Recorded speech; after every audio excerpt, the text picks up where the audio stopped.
Hey everybody, welcome to Online Real Estate and Property Law. If you're watching this video, you read my note that this is the important video.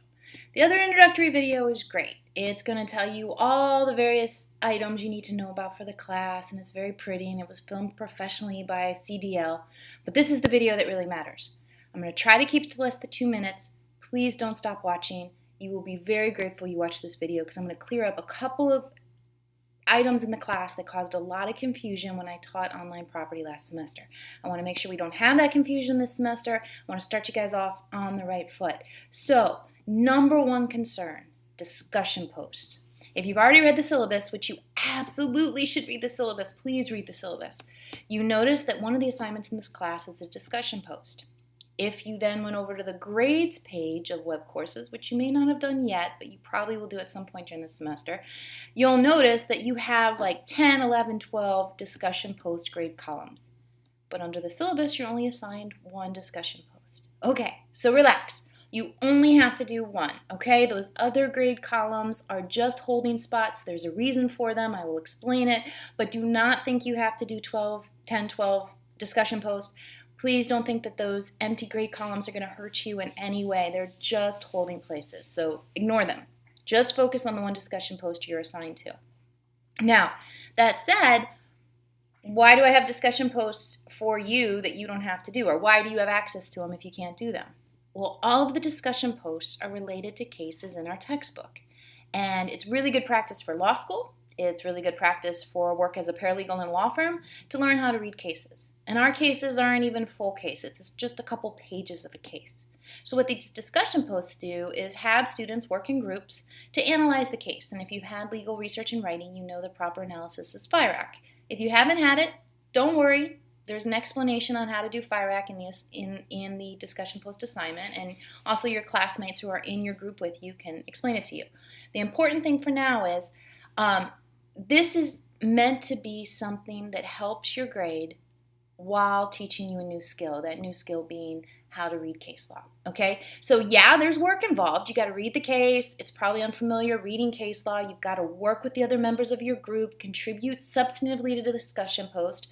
But my objective here is to help you guys raise your grades, okay?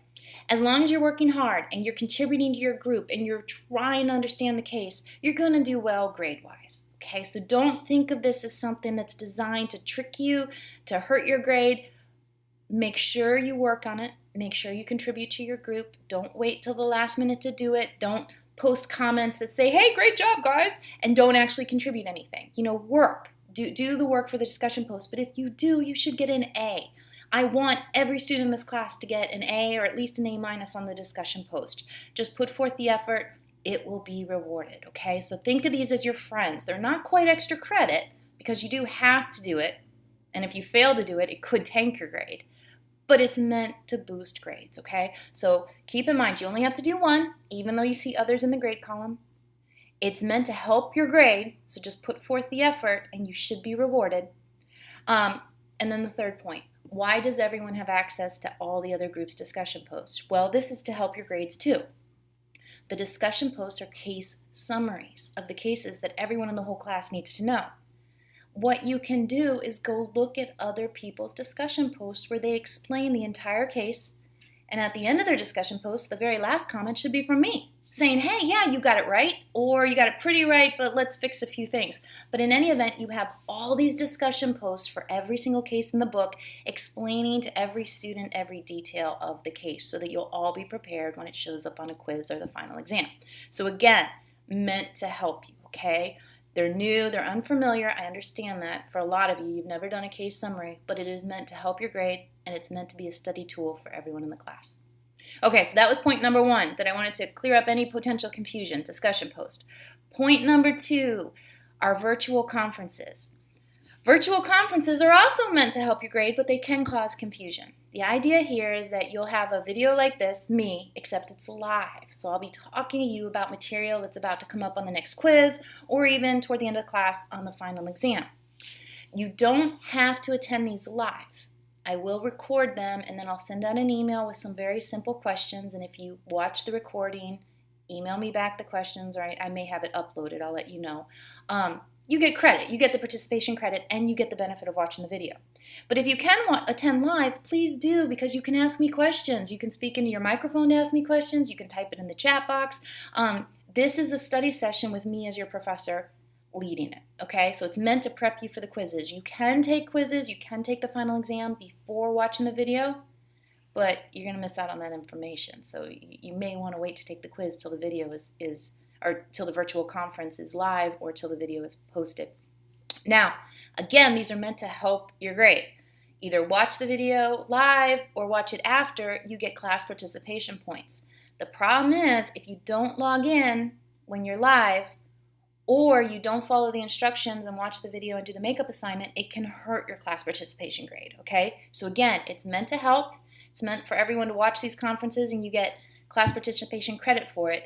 But if you fail to do it, it can hurt your grade, okay? So make sure you're paying attention to the due dates in the syllabus when these web conferences are, so you're ready and available to watch them, or keep an eye out for the email afterwards where I give you the instructions on how to make up the class participation credit, okay?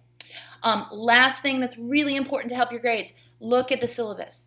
Get all of the deadlines noted on your own calendars. Don't rely on web courses, please. It's technology, and technology has flaws. Take it upon yourself to go into the syllabus, make a note of every due date and every due date time so that you don't miss an assignment and lose credit.